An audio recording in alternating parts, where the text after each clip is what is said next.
Aujourd'hui, voilà ce que nous croyons.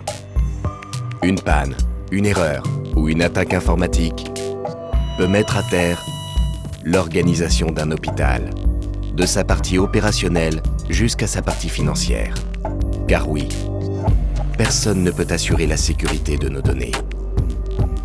N'imaginons pas que la prévention et la planification peuvent changer la donne. Gardons simplement en tête que ça n'arrive qu'aux autres.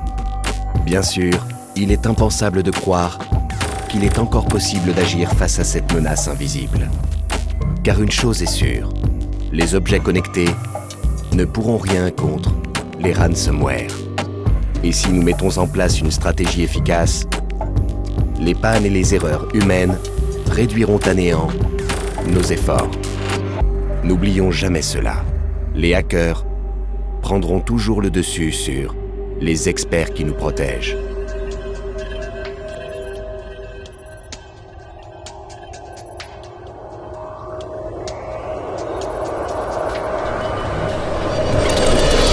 Les experts qui nous protègent prendront toujours le dessus sur les hackers.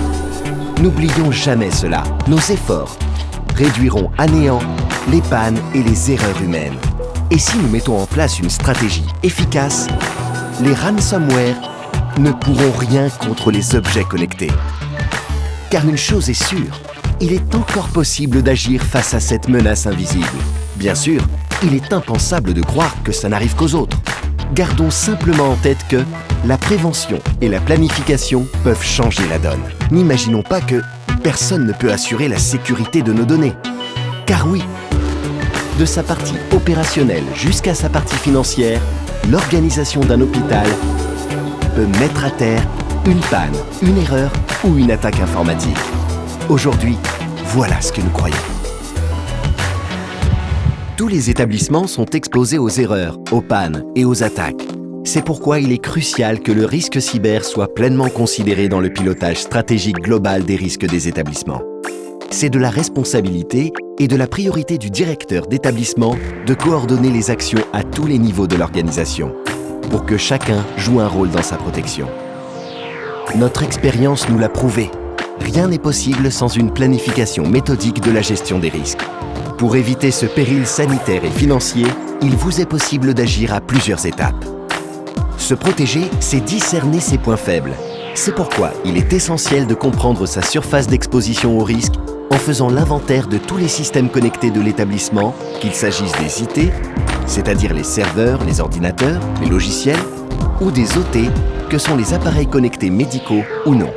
Quel que soit leur niveau d'exposition et de connectivité, les établissements possèdent le même talon d'Achille, les OT. Moins protégés que les IT et pourtant de plus en plus utilisés, les OT constituent une entrée de choix pour les hackers. C'est la raison pour laquelle il est indispensable d'établir un plan d'amélioration et de mise à niveau de la protection des OT. Ce qui nécessite une mobilisation concertée entre le DSI, les ingénieurs biomédicaux et le RSSI. En cas d'attaque, rien n'est plus important que votre capacité de réaction. Pour être en mesure de réagir le plus rapidement possible, il est capital de monitorer en temps réel et en permanence les potentielles attaques.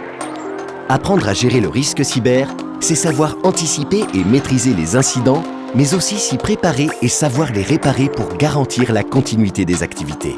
Face aux demandes de rançon, aux extractions de données, aux risques d'interruption de l'activité et aux milliers voire aux dizaines de millions d'euros que représente la menace cyber, vous n'êtes pas seul.